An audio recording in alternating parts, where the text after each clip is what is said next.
This is Tim Winders. Welcome to the Seek, Go, Create podcast. I want to welcome you. I've got a longtime friend.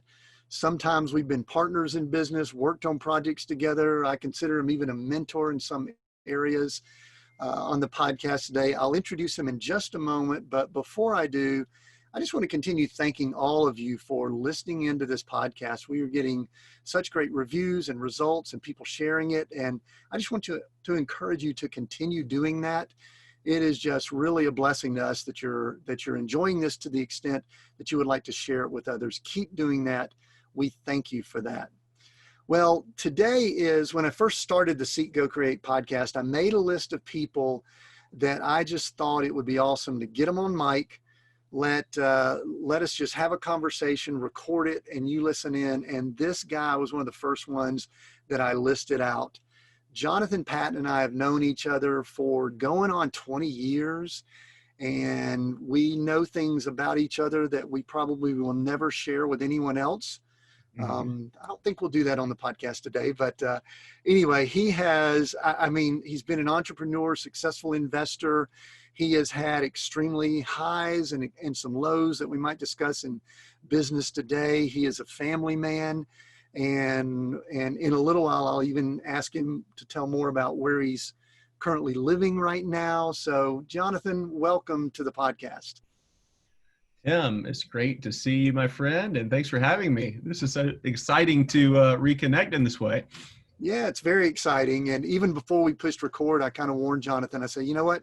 Before you and I just catch up, since it's been a few months since we've talked, we're going to push record and we're going to play catch up with everybody else listening. So I think it'll be could be fun for people. Let's hope we're not opening up something that could be dangerous here. So, but listen, you've got so many things going on. We're going to cover them right now. You're the managing partner for Trivium Strategic Capital. You are in a country that I'm not going to reveal until just a few moments. But before I really get into that, I just like to have people say in their own words, I don't know if it's an elevator speech or your pitch, but what do you do right now?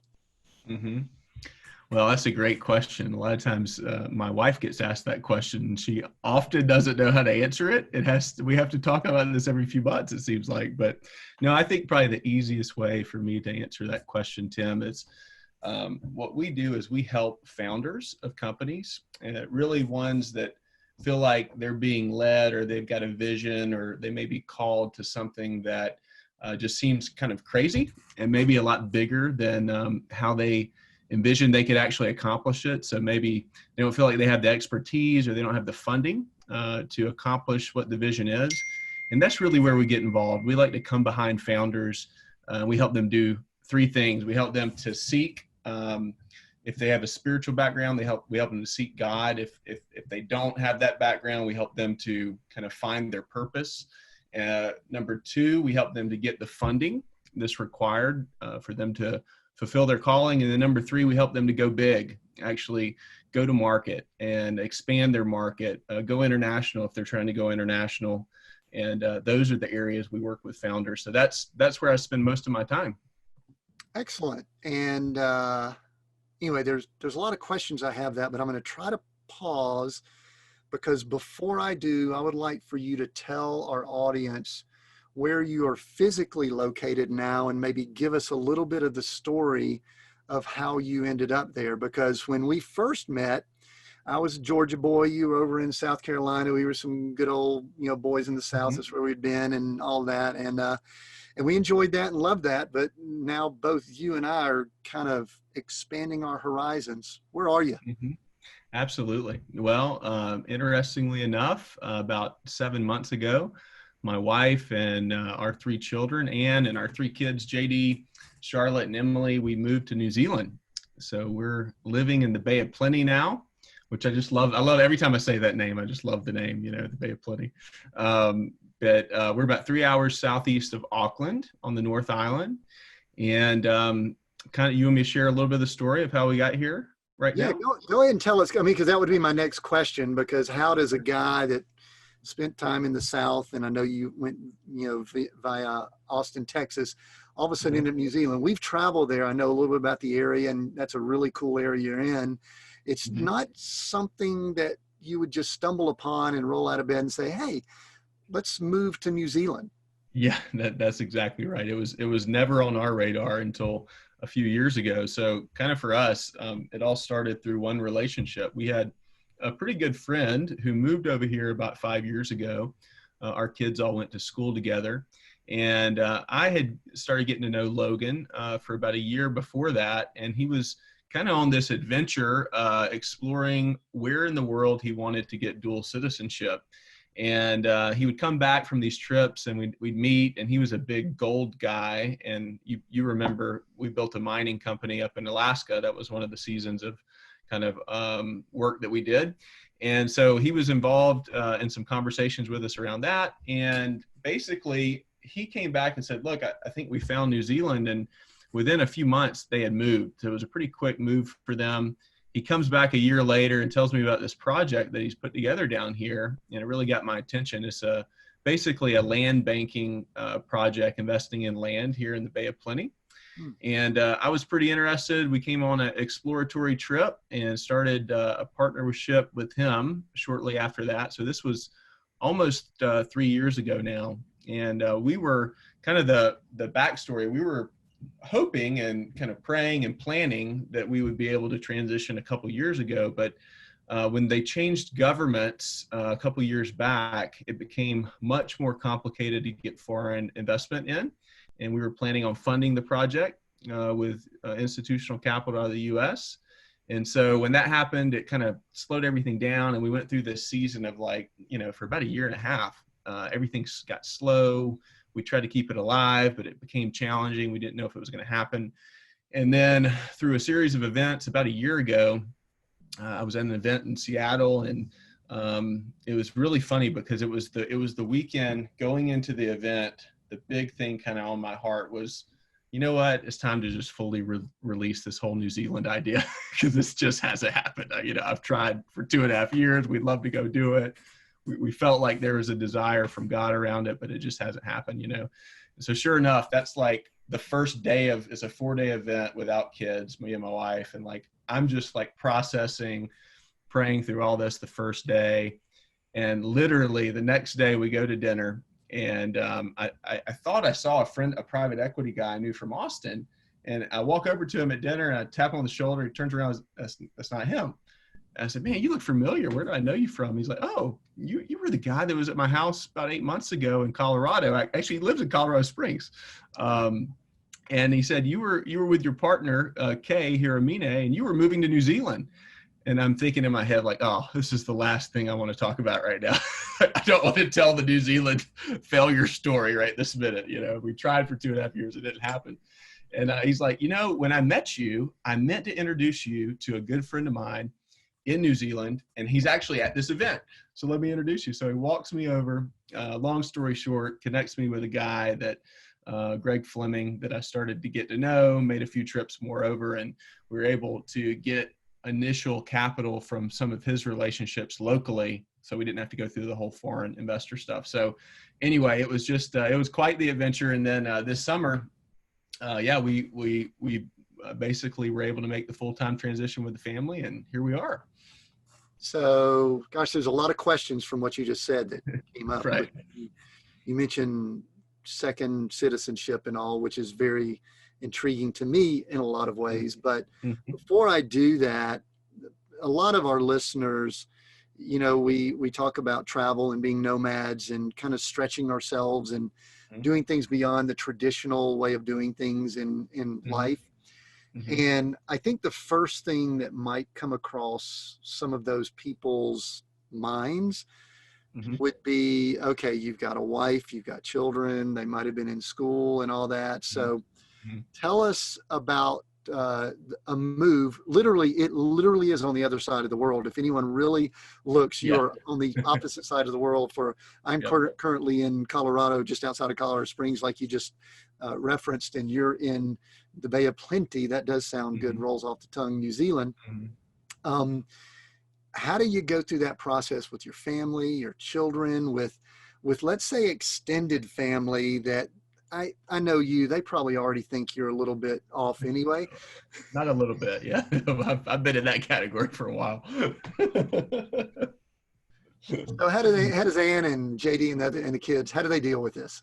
Yeah. Well, interestingly, I mean, look, there's some hard parts of making an international move. I mean, that's just the reality. I will say, I think looking back on it, kind of my expectation of how difficult it would be and like how challenging, especially for the kids and relationships and things like that.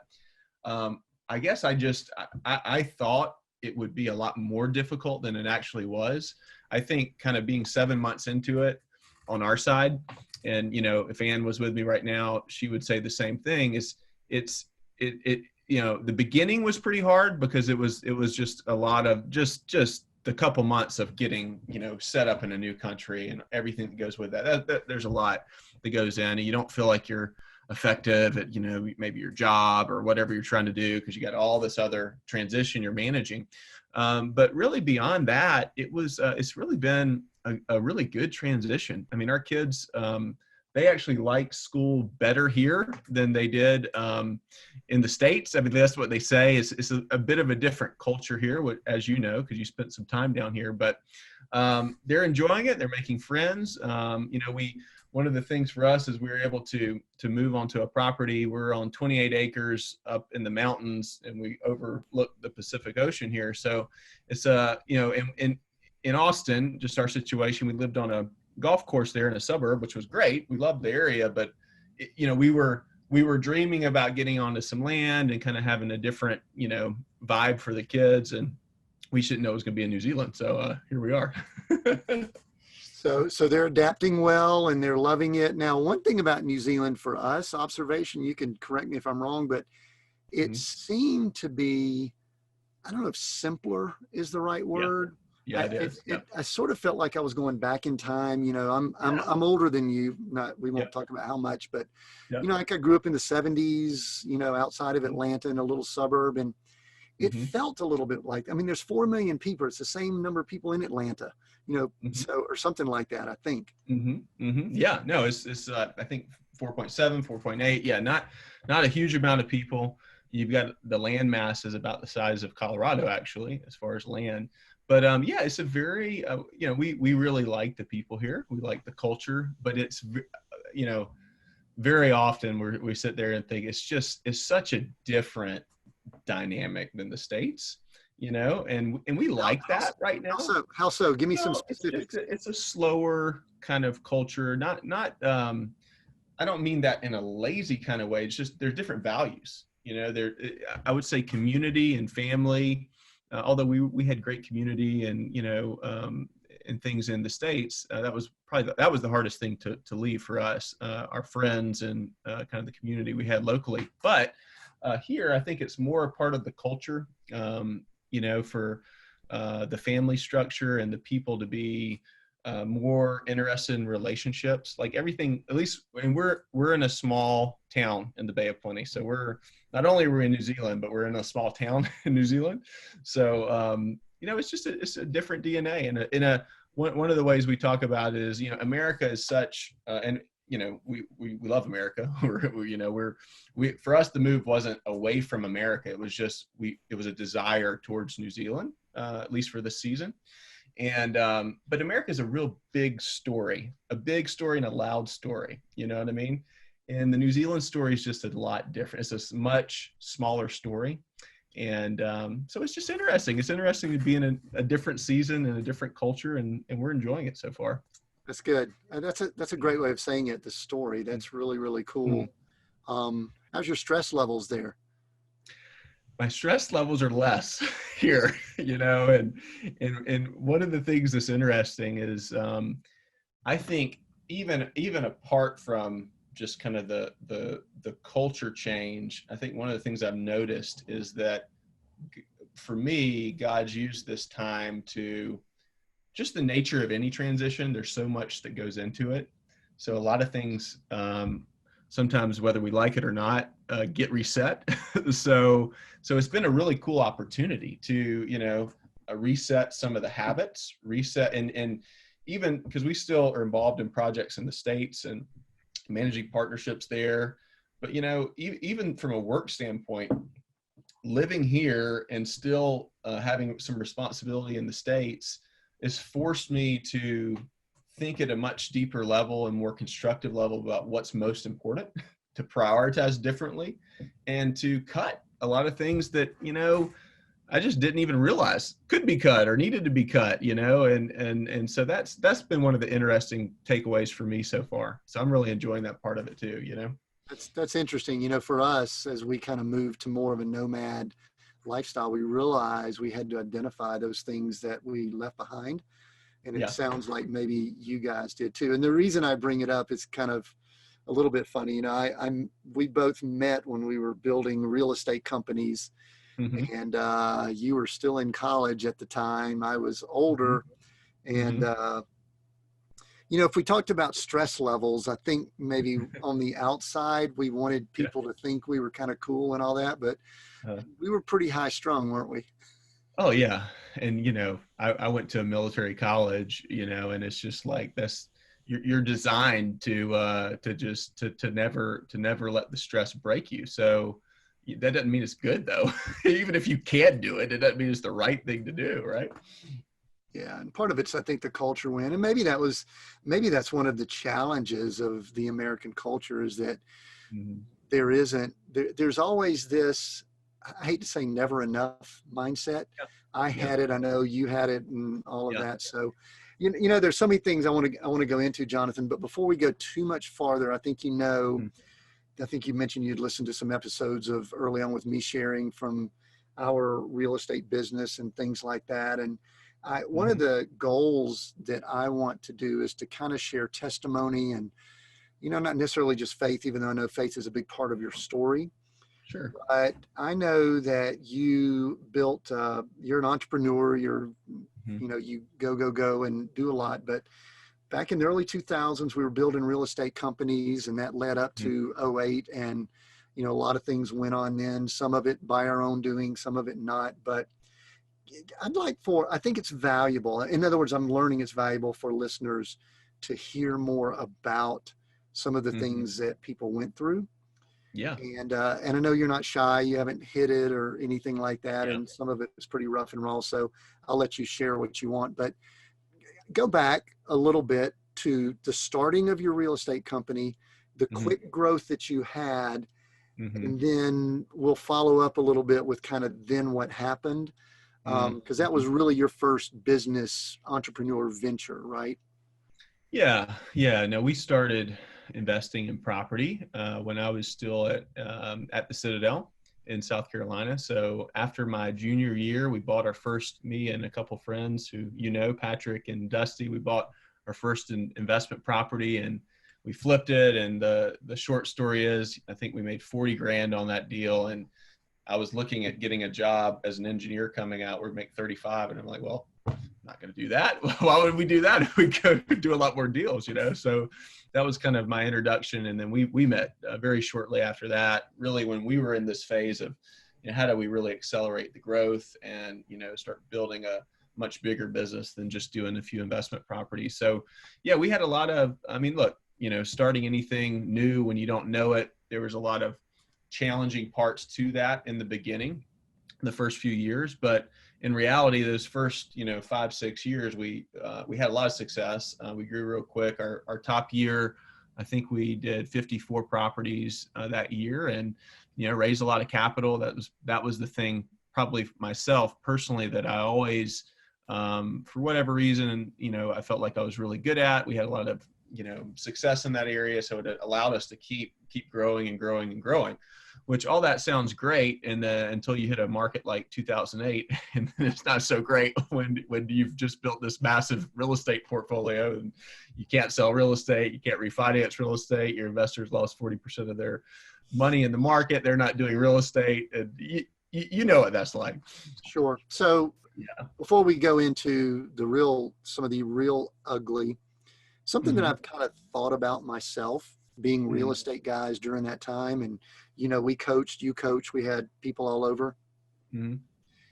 How much, this is a tough question, how smart and good do you think you really were during that time?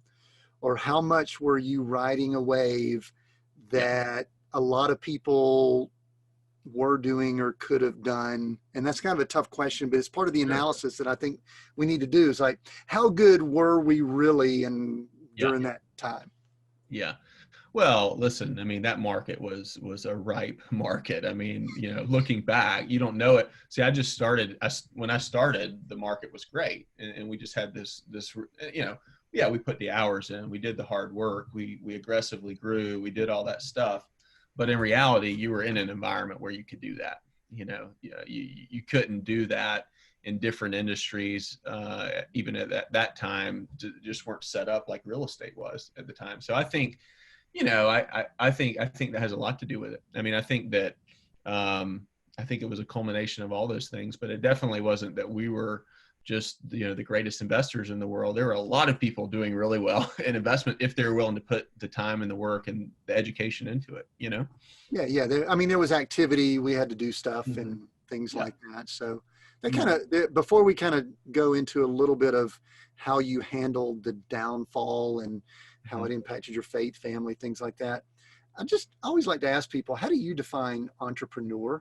Because in many ways, I think some of us always said we're serial entrepreneurs, Mm-hmm. or we're not necessarily business people, but how do you define that? Because that's kind of what you are. When we get into some of the other things you've done and Yeah. have fun talking about them, someone can say, oh my Mm-hmm. gosh, this guy he's Mm-hmm. done all kinds of stuff.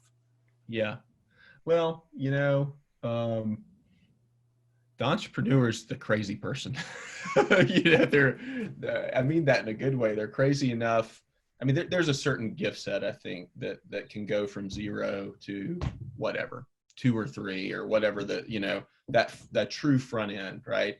Obviously, a lot of skills can be learned around that, but it's a lot different skill set that's required to come in and scale a business operationally and put the process and the team and the management in place to really scale. But for me, the word entrepreneur, I associate it to the very front end of projects, companies, that are being started and that don't exist, and you go create them. And, it's funny. I was literally having this conversation with someone earlier today, how just a lot of times that can be a very lonely place, because the vision that's in your head, and you may or may not be successful. I mean, that's just a part of, there's a high failure rate. We know this, right? And so it's like, if people knew the amount of plays that you had to run to get one to work, I mean, sometimes you would never even venture in. But I'm glad that we have ventured in, because some have worked, and we failed plenty of times as well. So that's kind of, I always think to the front end. I really like the word founder as well. To me, that can mean organizationally, other kinds of organizations other than just companies. But and one of the blog that I have, the Founder's Guide to Following God, that really is kind of all about trying to reach, give information to people that are in that stage of starting something from the beginning. Right. Yeah. We'll include that link in the show notes. And I was going to ask you about that later, the blog and some of the other projects you have going. But, you mentioned failure as an entrepreneur, as a founder, as someone who starts Yep. things. And I think Mm-hmm. many times we start a lot of stuff. And I think we start a Yeah. lot of stuff because we like starting stuff. Sure. Yeah. You know what I mean? It's like we like to start. Sometimes we don't like the maturity of things necessarily, but Mm-hmm. that's a whole nother story. But Mm-hmm. so back to the real estate, up to '08, things Mm-hmm. got pretty tough. You and I kind of kept in touch through Yep. that time. Kind of walk us through whatever you're willing to share about Sure. what all happened, what you went through. Yeah. You're still, you still look good. You look healthy. So you didn't lose limbs, like, you don't have that many Yeah. scars, even though we Yep. do have scars we can't show people. So talk to Sure. us about Yep. that time. Yeah. For us, I mean, I guess looking back on it, kind of when I was going through it, I think it's just it's such a hard, at least that failure for me, that, I've had other failures that weren't nearly as intense, but there was so much that went into that one. And I was all in just in real estate, as I don't know if you fully were, but you were heavily exposed, so it was kind of like, the market just stopped working. So it was such a shock. So that was really hard. I remember that for the next year, I really was working out of the portfolios, trying to, work with investors on assets, deeding assets back if we could, working with banks to stop foreclosures. I mean, just all those type of things that were really the next year. That's what it was. It was just kind of managing through the downturn. For us, we ended up moving to Austin, Texas from South Carolina, right in August of 2009. So basically a year after everything went under. And for me, I just had this mindset, and I couldn't see it until 2012, how some of it was just off that I didn't even realize, I just had this mindset that, okay, well, we failed, so my military mindset is we're going to go start the next thing and we're going to succeed. And I've done this before. I'm going to do it again. I don't know where it's going to be or what it's going to be yet, and eventually we'll pay back the debt that was, because we went, from a zero, we started with zero when we started our first business, to a decent sized net worth that was all real estate, right, to then negative $1.5 million, at the end of that.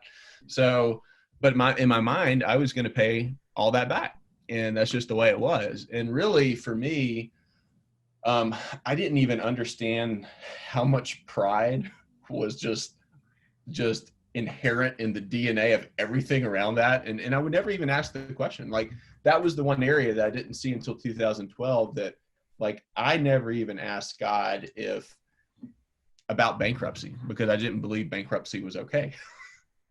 So I didn't even realize I was doing it, but like, that was the one area that was kind of off limits. You know what I mean? Were you, I hate to use this word, were you delusional at all? Were you like not even? Yeah, probably. I don't know if that's changed, the delusional part, but yeah. Okay. Are you hopefully we're in the positive delusions that are, we're trying to stay in the right lane of delusions, but yes. Well, I'm sure you've heard me say this because you've been around me for a lot of years. There's a term that I use, is called "thou shalt not fool thyself." I'm pretty sure it's biblical, maybe not in one scripture. Maybe there's a lot of scriptures that go into that, but there were a lot of things that we did with partners and things like that. I was fooling myself. Now that I look back on it, I didn't know it at the time.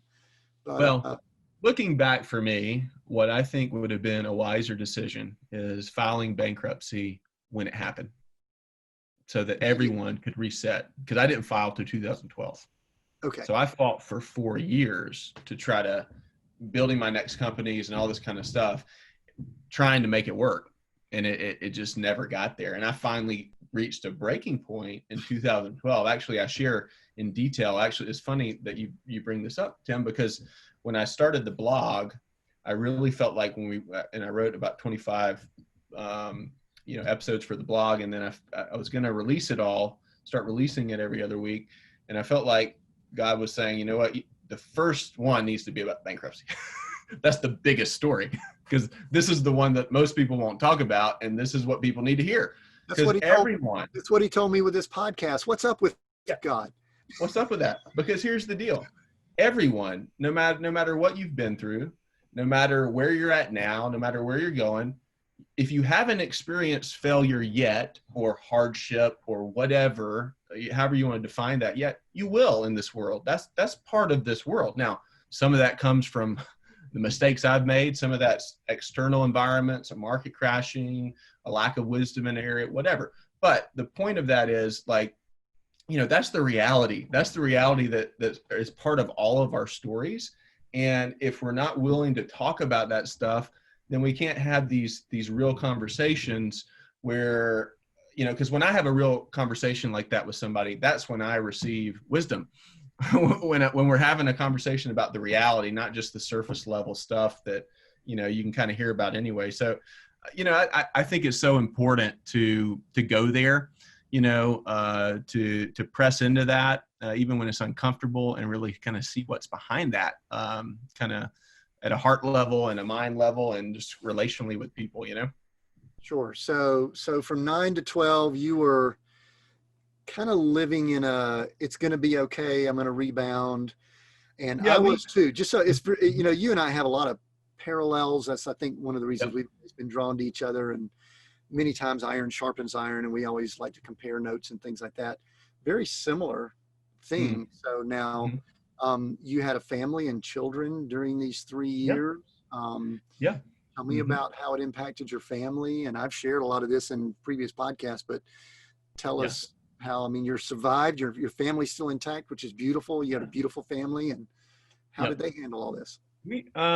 So JD, our oldest, he's 9 years old now. So he was born in 2009, 2010. So, we didn't have kids when we started the process. Then we got pregnant shortly after that. For us, it was a hard season just because we were going through something so difficult together. One of the funny things that Ann and I just laugh about when it comes up is that literally, so we moved to Austin in 2009, and then there's a lot of storyline in Austin that I'm not going to go down that road right this minute, but so some crazy things happened those first couple of years. But I'm basically just kind of doing consulting, doing a deal here and there, kind of making it month to month, Because and you didn't have an abundance of finances. You had people no. coming after you, probably wanting some money, and Oh yeah, no, absolutely. We were just fighting to survive, and but we just we kept making it. We do a deal here, a deal there. I had this vision of kind of my thought going to Austin was we're going to build this M&A, merger and acquisition firm that was kind of focused on helping to raise capital for founders that were kind of the size company we were before we went down in real estate, because I kind of knew what it took to get from the zero to that point. And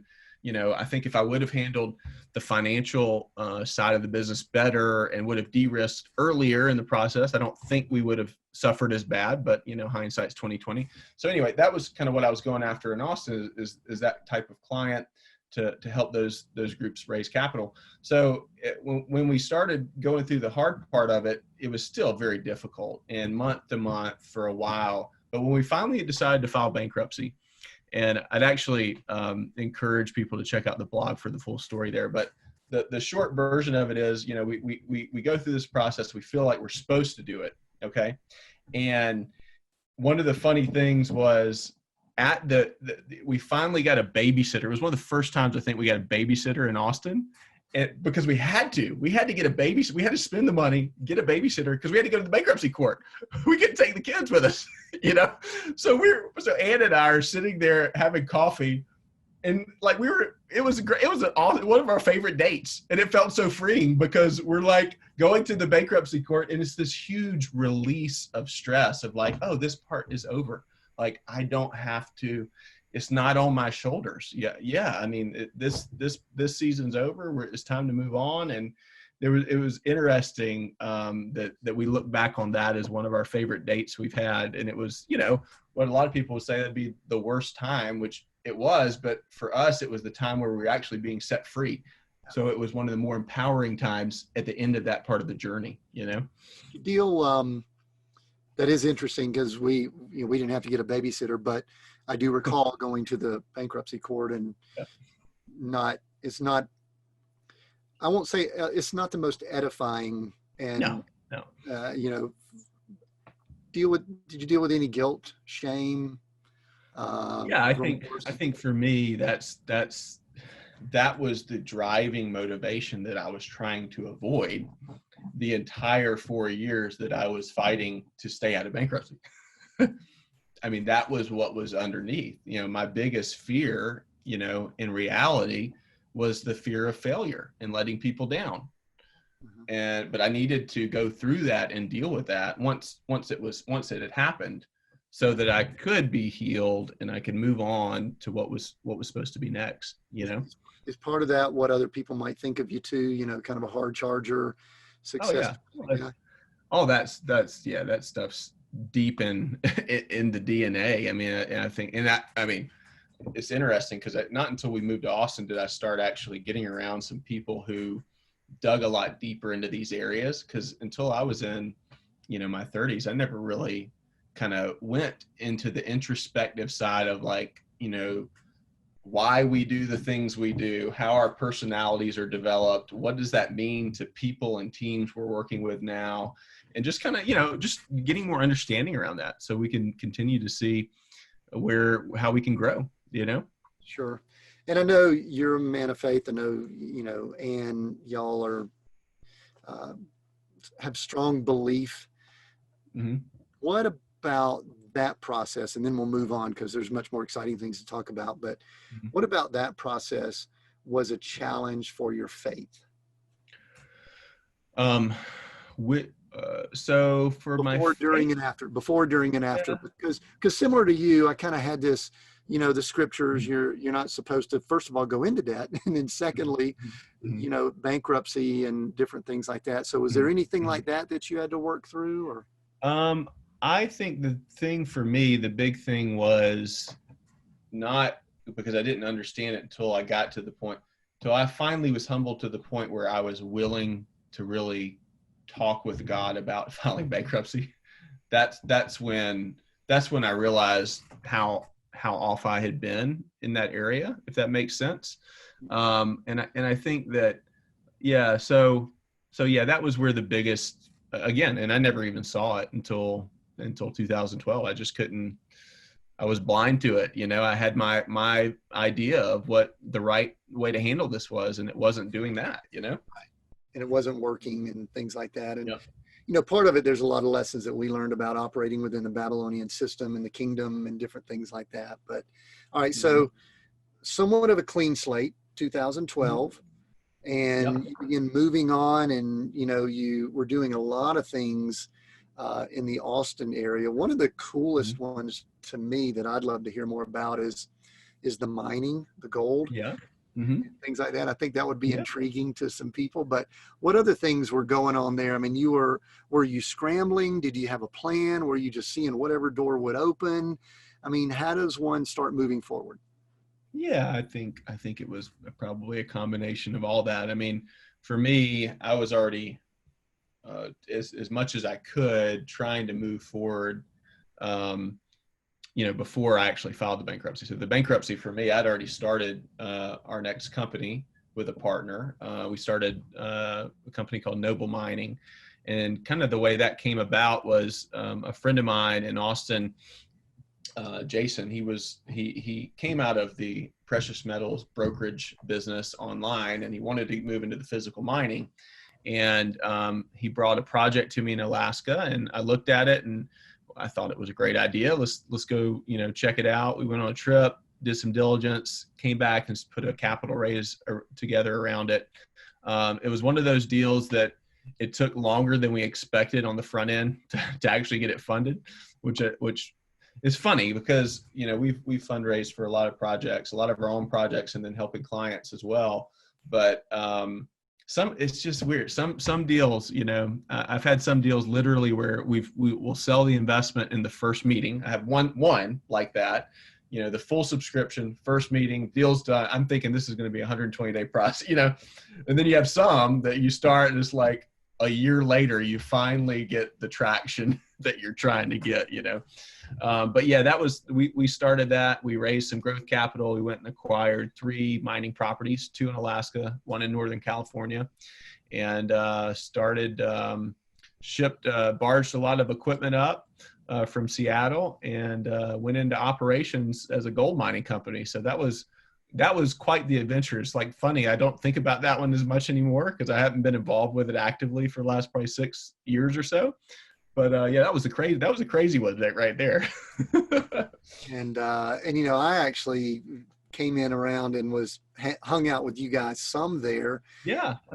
And it kind of gave me a glimpse to a little bit of reality TV. Tell about how. That's true. Well, one of the things that happened, my partner Jason, he had just met at a show previously, a big expo in Las Vegas. He had met some of the guys from, at that point in time, the first season of a show called Gold Rush on Discovery, which a lot of people have probably seen. For a number of years, it was 5 million viewers a year, the top show Discovery's ever done, et cetera, et cetera. So we actually start working with Discovery. We put a storyline together that they thought was great for a show, for us to get involved with the guys on Gold Rush. And we came in and basically funded those guys on TV to where they could get to their first $1 million season. And Jason Otteson, if you've seen the show, is on camera. He's the Texas investor that's going up and representing Noble Mining, our company. So that was a lot. I'd never been in around television before, but that was a fun little stint as well, doing a couple shows there. So what's your thought? You never got on camera yourself, but what was your impression of the television reality TV world? I notice you aren't in it currently, but give some people some behind the scenes without revealing too much. Yeah, well, it's interesting. There's a lot that goes into it. It's and some of the some of this is it's really interesting to see the economics and the business side of how those deals work, because the first few years for the groups usually that become kind of good shows, they don't make a lot of money, but once they get that publicity behind them and the viewership, I mean, it's a very lucrative business opportunity for them. So for us on the mining side, it was really helpful because it helped. I mean, we were on TV in front of 5 million people promoting our brand. We had just started the company in the previous year, and it really helped us get a lot of opportunity flow and interest in Noble. So that was why we were involved with it. It worked really well from that side. But, look, I wouldn't want to be a reality TV star myself. I'll stay off the camera and do deals and, be in the background. Live the nice stress-free life in New Zealand and all. So anyway, Exactly. Well, that's good. So yeah, I wanted to hear about the Noble Mining because that was cool. Because then that's really around the time that you really started creating some of the structures that you have in place now. Yep.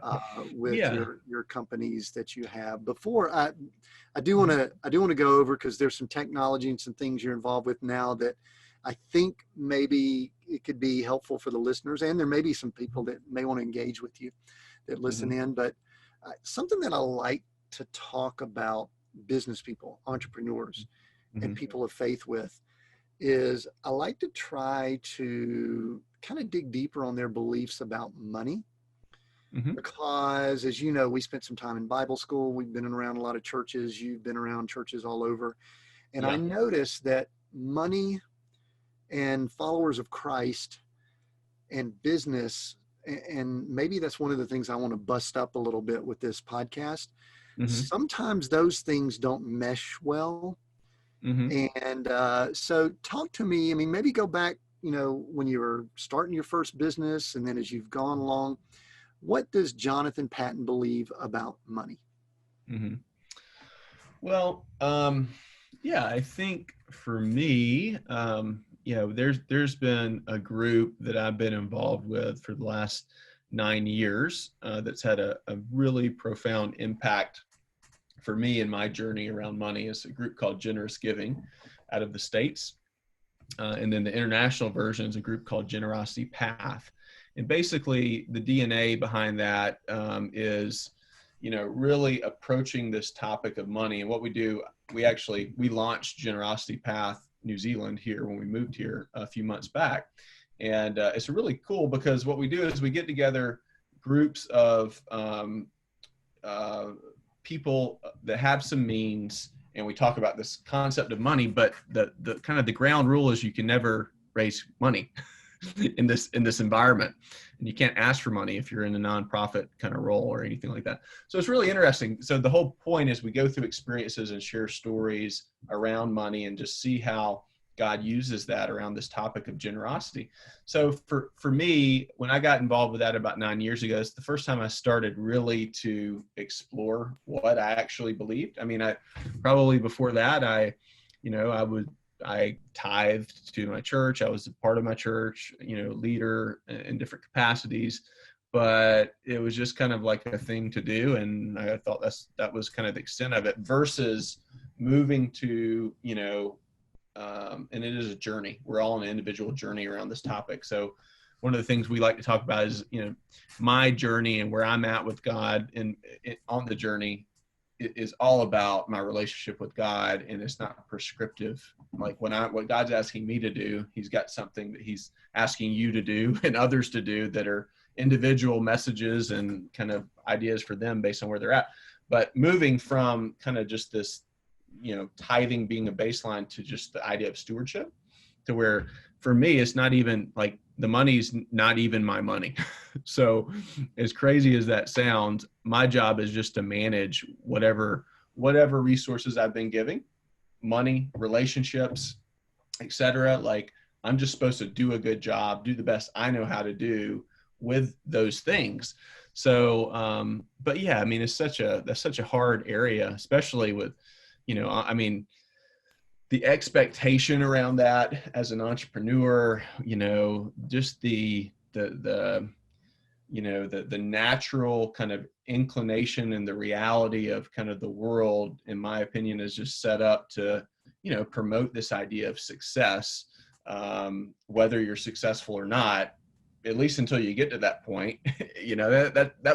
That's taught in a lot of circles. You fake it until you make it, right? That's the idea you learn in a lot of personal development. Well, I don't know. I believe after all my experience now, this like, we don't have to fake anything. Like I'm actually not in charge of this. I have a job to do, but like there's somebody else that provides for me, and it's not me. So I want to do with excellence what I can do, but that's my role, and I don't have to perform. Yeah, that's good. You used a couple words, excellence and stewardship. Stewardship was on this podcast, everything that was like season 3. We talked about being a steward, leader over everything, people, because you're a steward over your business, you're a steward over your family. You don't own them. Yep. And you're a caretaker, basically. And that's a great attitude. I do not think that I had that attitude about money and possessions in 2002, 3, 4 when we first met. Did you? I don't know. I didn't even understand. It's a paradigm that it wasn't on my radar. Right. You know what I mean? Yeah. And that's part of our growth process. So another question that I like to ask people that are in positions like you're in, do you segment your life? Like you got business, you have ministry, you have family. I've interviewed some people recently, and one thing that I've observed, people in a role like you, there is no difference between the two. Can you talk about that? Well, what do you mean? I guess what do you mean specifically? Well, some people believe that in let's say the followers of Christ world, that the ultimate is to be a pastor in a church. Oh, yeah. No, I don't believe that at all. And, business people, stay in your lane, ministry, stay in your lane. You've done Haiti relief work. You've done a lot of stuff for the kingdom. Yeah, I don't perceive that you separate them out. No. I certainly try not to. I mean, I'm sure at times I fall into doing that a little bit, but no, I mean, look, my DNA, for better or for worse, is to seek God and try to just follow the leading of the Spirit. Obviously, I'm in the Word daily. I am very disciplined. I'm very anal about like doing the best I can. At the same time, detaching that from,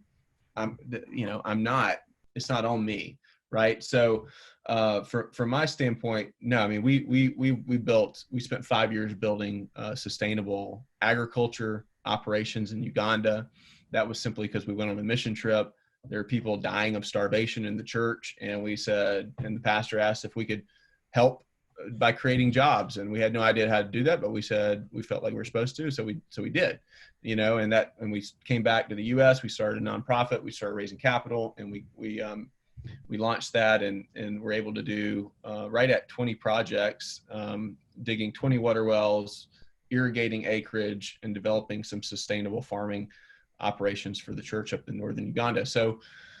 But that was just how God was leading at the time, and so that's what we went and did. And we've got a number of cool stories like that now. One of the most exciting ones recently was one of the guys I felt like I was supposed to try to get on a trip with me to Uganda. It took me about a year to do it, but he ended up coming, a guy named Heath Hale, and one of my favorite guys in the world. He is in Austin, Texas, and basically God starts this process with him where he says, look, I want you to use your gifts to raise way more capital for the kingdom than you do in your auctioneering business, because he had a business already where he raised a lot of money. He was actually the top guy in Austin, probably in the States, for raising capital for nonprofits. Raised between 20 and 30 million a year at events, doing events, live events, right? I went to one of those. I popped into one of those, I think, when I was in Austin. That's right. That's right. Yeah, you were there. You were there the first one, Tim. So we just go. Like, if we feel like, we're supposed to do something, I try whatever I can to just say yes to God. And then what happens is the door opens or it closes, and we just see what the next step is. But long story short, with Heath, we've now launched the Bless Foundation. We're in year 3. Over $1 million a year has been raised for the 1040 window, where we're getting behind 5 charities a year, just getting money into some of the hardest places in the world to actually do the kind of work that they're doing. So yeah, but that all came from, feeling like I'm supposed to help this guy get this off the ground. That was a deal where I wasn't the founder, I wasn't the entrepreneur, but I was supposed to mentor and help and come beside and do whatever I could to help get his deal off the ground, Yeah, that's good. So tell me, let's jump to Trivium here. We've got a few minutes before we need to start wrapping up, because you and I could talk for a few hours here, and Yep. and we want to try to keep it to where we can Sure. allow people to listen in on this. But Yep. You've got some cool new projects, and I know some of them have some technology involved, and we'll include some links if anyone wants to follow up. Mm-hmm. But tell us what's going on with Trivium and what you're doing, and maybe some of the new offerings that you guys have. Sure. Yeah. One of the interesting things with Trivium, because even, so now transitioning to New Zealand, you go through a transition, you're like, oh, wow, okay, well, how is this how are we operating now? Like, what is it? And that's a simple way to say it, but you go through this process daily, weekly, monthly of transitioning. So one of the big transitions for us is we've realized, and that was one of the things we felt like coming to New Zealand too. We had already started doing a good bit in Southeast Asia, and we felt like that was going to be growing. And so we loved the idea of living here, being 10 hours from Singapore versus 27 when I left Austin with connections. But the point is, we've transitioned to a global, we're actually about to rebrand as Trivium Global, a global firm, advisory firm. And what we do is we focus on brokerage, so capital brokerage, capital raising, and advisory services to help founders prepare for fundraising. That's one of our verticals. The other that we've really been growing the last couple of years is international distribution. So a lot of times when we get with a founder who's wanting to scale internationally, but really doesn't know how to get into some of the target countries, if we have strong relationships in those countries, we can create a partnership, go in and kind of walk them in the door at some of the top levels. And that's what we did with this company, GenXcom. How we got engaged with them is, they've got a very compelling technology in the telecom space. And I won't try to explain the tech, but the bottom line is they've created basically a chip that uses light to process data.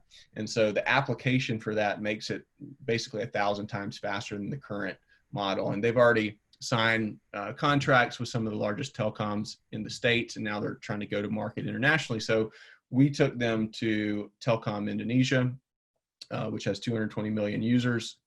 We went to the top there, went into diligence on the big contract, and through that, got the opportunity to participate with them in an investment with BMW Ventures and Intel Capital, which is going to be a $30 million fund round for their Series B raise, and we're participating in up to 5 million of that. So it's kind of interesting how, the international distribution really turned into an investment opportunity. And that's kind of why we focus in those two areas in Trivium, to answer your earlier question of what we're doing there. Yeah, and kind of obviously that has a lot of sexy factor to it, but that's also going to impact some of the 5G. I mean, isn't it going to be in that world as well? Yeah, it's this technology really empowers 5G. in the development of 5G. If you think about it, it provides a faster framework that the 5G can be built on, and other applications. But that's really kind of the basis of the technology. So yeah, we're excited about it. It's a compelling opportunity, and it's one of our current offerings. Yeah, that's exciting. I enjoyed reading up on that. Couple questions before we wrap here. You mentioned something earlier about, in the morning, some things you do. And I don't ask this of everyone, but I'm just kind of curious. Do you have a morning routine? Do you have something that you do pretty dogmatically most mornings? Yes. And can you share with us a little bit about it? That's a nice way for me to answer.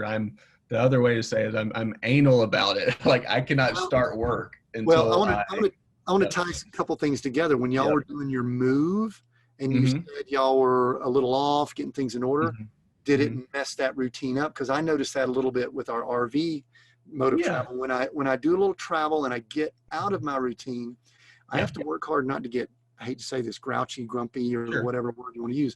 I mean, sounds like you might be similar. It makes me feel. Yeah, no, it definitely. I remember sometimes. No, I remember sometimes where we were in the transition, and I just wasn't in my normal environment and wasn't set up in a new environment yet, and it just felt a lot harder. Kind of, for me, it's a checklist. It's just a daily checklist that I go through, and it's about 7 or 8 items that I've developed, over a good bit of time, but they're kind of the most important things for me personally, spiritually, and on the business side, the things that I want to make sure I'm checking daily. And some of it doesn't change from day to day, but it's just the habit of checking it. And so I go through this process literally, even if I get started, I get up pretty early. I usually wake up, 4 or 5 in the morning, and I go to bed earlier at night. That's just my rhythm. But even if I get up late, the way I am not comfortable until I go through my checklist. So for better, for worse, that's what I do. And it is very helpful though, because, what I've done in advance is I've decided what's most important, and I'm committing, I'm putting in the effort for my side, whatever discipline I can put in to say, this is what's most important. And that's been refined over the years, but I'm going to invest here first because this is what I believe is important. And really that's driven from my values. Sure. Can you rattle off? Can you share some of the 7 with us just real quick? Yeah. So, I mean, the first thing literally number 1 is read the Bible, spend time in prayer. That's number 1. So some mornings that's a bigger, like this morning I was up early, so it was like an hour of that. Sometimes I feel like I'm behind and it's five minutes, that's just, but that's number 1. Number 2 is health. So, the way I do it is I try to work out 5 to 6 times a week. But it's just the checklist, trigger is just schedule the next workout. So I'm making sure that there's either a time today, or if I've already worked out. Normally I swim first thing in the morning. That's my normal 6 a.m. workout. But if I haven't done that, or if I'm doing something different that day and I'm going to run in the afternoon, I put it on the schedule. So number 2 is that. Number 3, I start getting into more specific, like I review the assets that I'm in charge of. So I just have a list of assets that, because of stewardship, like I feel like if I'm not doing that daily, not that there's always an action tied to it, but I need to be thinking about, hey, is there anything out there that needs to be done with these assets? So I review the asset personal financial statement, think of it that way, each day. And 4, 5, 6, 7, get into some more detailed checklist. Here, I'm actually, Tim, for you, I'm going to pull up my checklist, buddy. Oh my goodness. We're about to get behind the curtain. Getting the daily checklist. Awesome. That's crazy. Yep. Yeah. So, then I go through I'll go through just a habit checklist. So there's like one habit that I'm always working on, trying to improve on. So the question is, did I do it the day before? Yeah. And what's the habit you're working on right now? The habit I'm working on right now is, have you ever heard of a book called The One Thing? Yep. Yeah. So that's one of my favorite books. And, the whole premise of the book is just really, really reverse engineering down what's most important long-term goal wise, and then down into what actions we take now, and then managing your schedule in a way where you're investing his recommendations at least 4 hours a day into that. So that's my thing right now, is getting, and that's one of the things that slipped during the transition, Tim. So that's why I've focused back on it. I used to do it very disciplined when I was in Texas in the office, and then I got away from that, and so now I'm focused on it again. Right. And so the one thing for me right now in my roles is raising capital for active partnerships or clients. So 4 hours a day, I'm investing that energy into making sure that I'm working with my relationships, and more so than that, I'm empowering our team members for them to be interacting with any kind of fundraising relationships. So that's the next thing on my checklist. Yeah. So from after that, it gets into a little bit more technical, like reviewing kind of the actual upcoming contracts that we're working on. Then I write out the next items. I write out my purpose statement daily. I write out my values daily, and I write out my 4 top long-term goals. I type them. When I say write, I mean type on my computer, and that's my checklist for the morning. Awesome. So how long have you been doing that? What's been your pattern for that? How many? I've been on the checklist pattern for a couple years now. Yeah, it's probably about 2 years. You know, I've had different iterations of kind of this before, and I'll kind of get in the habit of doing it. But what I've found is, like, you know, that process, you know, takes me between 30 minutes and an hour, depending on kind of what all is on it for the day. But it's the most valuable 30 minutes or an hour that I feel like I take, because I know, because all that's tied to my values. That's what I've already decided, you know, over a long period of time.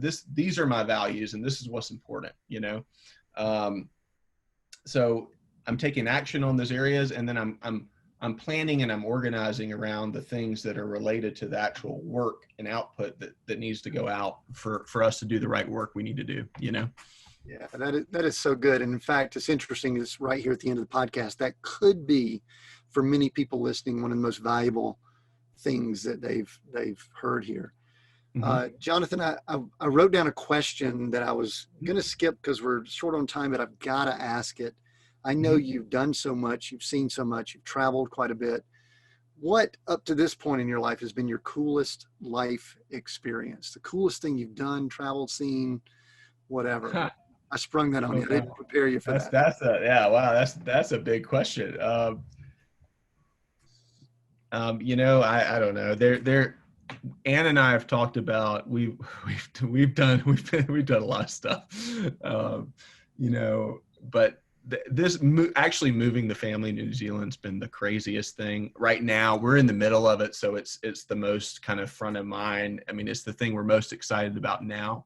You know, before that, I would have said Uganda and the work we did there, although we didn't live there. It was a huge part of our life, and we're actually planning to go back later this year. We hadn't been the last couple of years. But, you know, each experience like that, if you're willing to take the step and go experience, you know, they're like people, you know, there's a different personality and DNA behind it. So it's hard for me to actually compare. They're valuable in different ways, you know, both good and bad. Yeah, it's part of who you are. And even I've come to terms with even the successes, failures, all of that is just part of what we become. And I think God's even spoke to me and said, we're going to use all that stuff. You know, he said, we're going to use it. Mm-hmm. Man, so what a great conversation, Jonathan. What's next for you? I mean, just general or specific or whatever. What's next? Yeah, what's next for us? Probably the big thing that I'm wrestling with right now, because I've had this vision for a while, and I've been wrestling on, is now the time to really launch it, you know?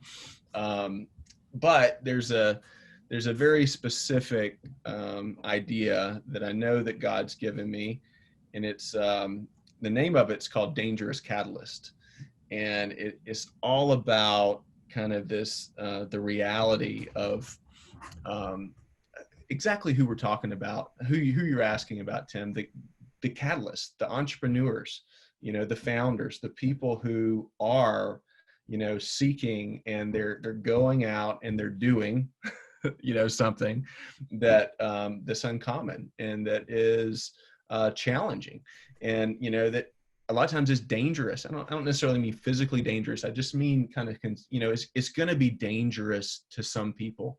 Like when you're doing what you're supposed to do, not everybody's going to like it. And that's just part of the calling, So anyway, and who's the most dangerous catalyst that's ever lived, So that's, that's kind of where the story goes. And we're I'm about halfway through a book that I've been writing around that. So I think that's what's next. I don't know exactly the timing yet, but that would be my answer right now.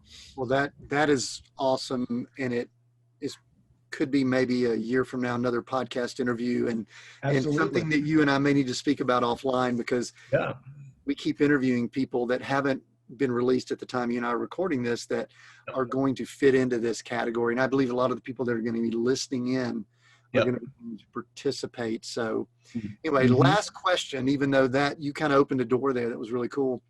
The title is Seek, Go, Create. And Jonathan, there's a lot of reasons we came up with those names, but which one of those words jumps out to you and why? Seek, go, create.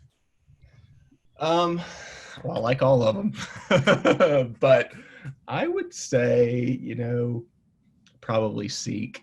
I think you've got the sequence right, Tim. I mean, I just think that's so important, because see my personality, one of my idols can be the creation. So if I haven't done the am I really creating what I'm called to create? I never even thought about that until a couple of years ago, but the seeking's so important. Jonathan, that is so good. This has been so enjoyable. I knew it would be. I knew that it would be. Thank you for taking the time.